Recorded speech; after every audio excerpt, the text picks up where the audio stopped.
নমস্কাৰ স্বাগতম জনাইছো আজি ফাংফুং অসমৰ এই বিশেষ অনুষ্ঠানলৈ আৰু আজি এই বিশেষ অনুষ্ঠানত আমি আলোচনা কৰিম অসমৰ চাৰিওফালে হৈ থকা বানপানীৰ বিষয়ে আৰু গুৱাহাটীত যি কৃত্ৰিম বান হৈছে তাৰ বিষয়ে আলোচনা কৰিম আৰু এই সন্দৰ্ভত আজি আলোচনা কৰিবলৈ মোৰ লগত আছে শাসকীয় দলৰ নেতা এফালে জ্বলন্ত শৰ্মা ডাঙৰীয়া আৰু বতৰ বিজ্ঞানী ফুনচুক পাঠক পোনপ্ৰথমে মই দুয়োজনকে স্বাগতম জনাইছো আমাৰ এই অনুষ্ঠানলৈ আৰু পোনপ্ৰথমে মই জ্বলন্ত শৰ্মা ডাঙৰীয়াক সুধিবলৈ বিচাৰিম এই যে চাৰিওফালে বানপানী হৈ আছে ৰাইজে কক বকাই আছে ইয়াৰ বিষয়ে আপুনি কি ক'ব কি কম মানে এই যে ৰাইজে বানপানীত কক বকাই আছে আপুনি দেখিছে অসমত চাৰিওফালে বানপানী এই সমস্যা সম্পৰ্কত আপুনি কি ক'ব কিবা এটা কওক ये फंस गया सीएम। চাওক ডাঙৰীয়া বানপানী বছৰে হৈ থাকে বানপানী প্ৰতি বছৰে হয় তাতে আৰু এইবাৰ ইমান পানী পৰিছে বানপানী হোৱাটো স্বাভাৱিক আৰু আপোনালোকে কি ভাবে বানপানী হোৱাৰ মেইন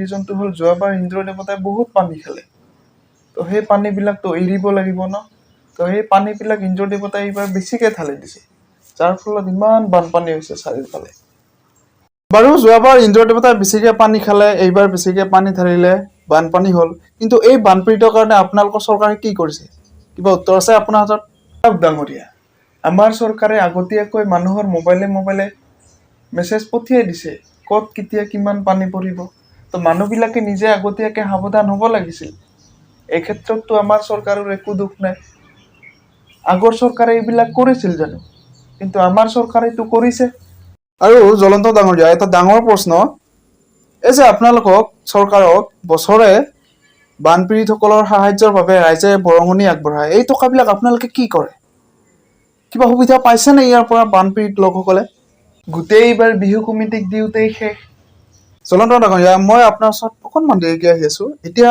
মই আহিছোঁ ফুনচুক পাঠকৰ ওচৰত যি নেকি বতৰ বিজ্ঞানী তো ফুনচুক পাঠক ডাঙৰীয়া আপোনালোকে এই যে বতৰৰ ভৱিষ্যতবাণীবিলাক দিয়ে এইবিলাক কেনেকৈ দিয়ে কেনেকৈ সম্ভৱ এইবিলাক চাওক এইটো আমাৰ ডাইৰেক্ট ইন্দ্ৰজালৰ কানেক্ট আছে যিটো মেচিনৰ দ্বাৰা আমাৰ সংযোগ স্থাপন হয় আৰু এই মেচিনটো বনাওঁতে মোৰ 25 বছৰ লাগিছে যাৰ ফলত মোৰ আজি দাঢ়ি চাৰি দীঘল হৈ গৈছে কাটিব পৰা নাই খোজাই থাকে ডাঙৰীয়া এইবিলাক আমি অকণমান পিছত শুনিম নেকি এতিয়া আপুনি কওক এই ভৱিষ্যতবাণীবিলাক দি কিবা জানো সুবিধা হৈছে ৰাইজৰ সুবিধা হয় কিয় সুবিধা নহয় কাৰণ মানুহে আগতীয়াকৈ গম পায় যে আজি বৰষুণ দিব যাৰ ফলত তাহাঁতে পূৰা ৰেডি হ'ব পাৰে মাছ মাৰিবলৈ কাৰণ এনেকুৱা পানী বেছি হ'লে মাছবোৰ ওলায় আৰু বেলেগৰ সুবিধা নহ'লেও আমাৰ সুবিধা হয় কাৰণ আমি বতৰৰ আগজাননী দিলেহে পইচাটো পাওঁ তো এতিয়া মই আকৌ আহিছোঁ আমাৰ জ্বলন্ত শৰ্মা ডাঙৰীয়াৰ ওচৰত তো জ্বলন্ত ডাঙৰীয়া যাক আজি আমি গুৱাহাটীত স্মাৰ্ট চহৰ বুলি কওঁ আজি আচলতে জল চহৰ হৈ আছে এই যে গোটেই গুৱাহাটীখন আছে পানীৰ তলত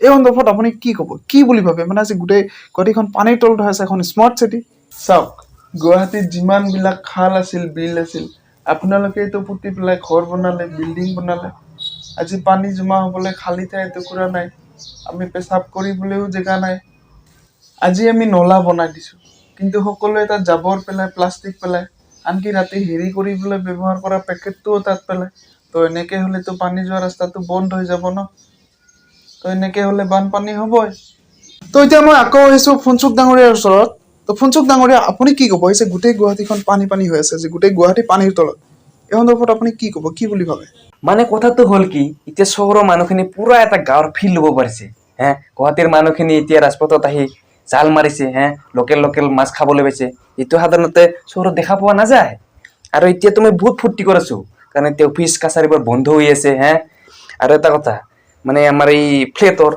গ্ৰাউণ্ড ফ্ল'ৰৰ মাইকী কেইজনীমান আহি মোৰ ঘৰতে আছে মই মানে এনেকুৱা এটা ফূৰ্তি ক'ত আছোঁ মানে বানপানী হোৱাত মানে কোৱা নাযায় আৰু বহুত কথা পাতিলোঁ আপোনালোকৰ লগত তো এতিয়া মই দেখুৱাম আপোনালোকক বানপানীৰ কিছু এক্সক্লুচিভ ভিডিঅ' এখন গাঁৱৰ মোৰ লগত পোনপটীয়া সংযোগত আছে আমাৰ সাংবাদিক লাটুমণি আৰু লাটুমণিয়ে দেখুৱাই যাব এই গাঁওখনৰ বানপানীৰ এক্সক্লুচিভ দৃশ্যবোৰ তো লাটুমণি কৈ যাওক আপুনি হয় হয় হয় আৰে কি হৈ কৈ আছে আপুনি সোনকালে কওক না দেৰি হয় এইফালে হয় মই এতিয়া আছোঁ এখন এনেকুৱা গাঁৱত য'ত হৈছে তামাম বানপানী এতিয়া চাৰিওফালে কেৱল পানী আৰু পানী নাং মানি দি পেটাৰ আছোঁ ইয়াৰে মানুহবিলাকে বহুত সমস্যাত পৰিছে বানপানী হোৱাৰ ফলত আছে সিহঁতে ৰাতি দলঙৰ ওপৰত আৰু এতিয়া আছোঁ মই এই নাংমানি দ্বীপটোত ইয়াতে পাইছোঁ দুজন মানুহ ধৰা এই গাঁওখনত আৰু এই গাঁওখনৰ এই দুজন নাগৰিকৰ পৰা মই জানিবলৈ চেষ্টা কৰিম কেনেকুৱা ধৰণৰ পৰিস্থিতিৰ সন্মুখীন হৈছে ইহঁতে। জানিব পৰা মতে এওঁলোকে এতিয়াও চৰকাৰৰ ফালৰ পৰা আশ্ৰয় শিবিৰৰ কোনো ধৰণৰ সুবিধা পোৱা নাই। তো এইফালে মই কেমেৰা পাৰ্চনক অনুৰোধ কৰিম এইফালে গাঁৱৰ মানুহকেইজনক দেখুৱাবলৈ, তো চেষ্টা কৰিম এওঁলোকৰ পৰা জানিবলৈ কেনেকুৱা ধৰণৰ পৰিস্থিতিৰ সন্মুখীন হৈছে। কি ক'ব ডাঙৰীয়া আপুনি এই সন্দৰ্ভত? কিনো ক'ম, আমি গোটেই ৰাতি দনৰ ওপৰত থাকিব লগা হৈছে, কিন্তু আমাৰ ঘৰত পানী উঠা নাই দেই। পানী উঠা নাই ডাঙৰীয়া, আপুনি ইয়াত কিয় আছে? মানে আমাৰ ঘৰৰ ওচৰত নমল নাহাৰ পাইখানা এটা হ'ল মাটিৰ পানীত গোটেই গুগিলে ওলাইছে, থাকিব পৰা নাই গোন্ধত, সেইবোৰত মোৰ তিৰি এৰি গুচি গ'ল। গোন্ধত থাকিব নোৱাৰে, আপোনাৰ তিৰি গুচি গৈছে? গুচি গৈছে। আপোনালোকে দেখিলে এইজন মানুহে বানপানীৰ ফলত কেনেকুৱা ধৰণৰ সমস্যা পৰিছে, যাৰ ফলত মাইকী এৰি পলাই গৈছে। আৰু এতিয়া মোৰ লগত আৰু এজন মানুহ আছে এইখন গাঁৱৰে, মই কেমেৰা পাৰ্চন কালুক দেখুৱাবলৈ অনুৰোধ জনাইছোঁ এই মানুহজনক। তো ডাঙৰীয়া আপুনি কেনেধৰণৰ সমস্যাত পৰিছে, কেনেকুৱা সমস্যাৰ সন্মুখীন হৈছে? সমস্যা নোহোৱা নহয়, আছে সমস্যা এটা আছে। কেনেধৰণৰ সমস্যা? এই জহাইটো সেই জোক সোমাই যায়। দেখিলে আপোনালোকে ভুক্তভোগীসকলে কেনেধৰণৰ সমস্যাত পৰিছে বানপানীত। চাৰিওফালে কেৱল পানী আৰু পানী। একদম সঁচা কথা, এইখন গাঁৱত চবৰে মাটিৰ পাইখানা চাগে, যাৰ ফলত আহি মই পোনপ্ৰথমতে গু খচিবলগীয়া হৈছে। আৰু জোকৰ কথা নকয়, মেইন বাটত এটেক দিছিলে, ভাগ্যে মই চাহ খাওঁ বুলিহে আছিল অকণচোন লগাই দিলোঁ জোকৰ কটিত, তো জোক হৈ গ'ল নোহোৱা। তো এতিয়া মই কেমেৰা পাৰ্চন কালুক এইবিলাক পানীৰ সংখ্যা দেখুৱাবলৈ অনুৰোধ জনাইছোঁ। চাৰিওফালে কেৱল পানী আৰু পানী, একদম বহুত পানী। আশা কৰিছোঁ 2 দিনতে পানীৰ সংখ্যা কমি যাব। আপোনালোকক দেখুৱালোঁ মই এই প্ৰতিবেদনটো, আৰু এই প্ৰতিবেদনটো আজি ইয়াতে সমাপ্ত কৰিছোঁ। কেমেৰা পাৰ্চন কালুৰ সৈতে মই লাটুমণি, ফাংফুং অসম। ধন্যবাদ লাটুমণি ডাঙৰীয়া, আপুনি আমাক ইমানখিনি দৃশ্য দেখুৱালে বানপানী। তো জ্বলন্ত ডাঙৰীয়া কি ক'ব? এই চাওক আপোনালোকে ৰাইজে কিমান সমস্যাত পৰি আছে বানপানীত, কি ক'ব এই সন্দৰ্ভত? ডাঙৰীয়া মোৰ এখন ইম্পৰ্টেণ্ট মিটিং আছে দেই, এদিন আহিম বেলেগ এদিন। তো আজি মই যাওঁ দেই। হেল্ল'। মিটিং ষ্টাৰ্ট হৈছে? মই গৈ আছোঁ। তো দৰ্শকসকল, আপোনালোকে দেখিলে জ্বলন্ত ডাঙৰীয়া কেনেদৰে উঠি গ'ল, আমাৰ প্ৰশ্নৰ উত্তৰ দিব নোৱাৰি। আৰু তেওঁ যিহেতু উঠি গ'ল, আমাৰ এই শ্ব'টোৰ একো কাম নাই এতিয়া, কাৰণ আমাৰ TRP নাবাঢ়িব, একদম TRP কমি যাব। আৰু TRP নাবাঢ়িলে আমাৰ দৰমহা ক'ৰ পৰা আহিব? তো আমি এনে টাইম নষ্ট নকৰোঁ, আজিৰ অনুষ্ঠানটি ইয়াতে সামৰণি মাৰিছোঁ। আৰে মই আছিলো তো, আপুনি অনুষ্ঠানটো সামৰণি মাৰিলে যে। বাদ দিয়ক, আপুনি অকলে থাকিলে কি হ'ব? আপুনি অকলে থাকিলে একো কাম নহ'ব। উঠক। আরে মাছ চাছ মাৰা বাদ ইণ্টাৰভিউ দিব আহিছিলো, ভালকে নিদিকলে দেখোন।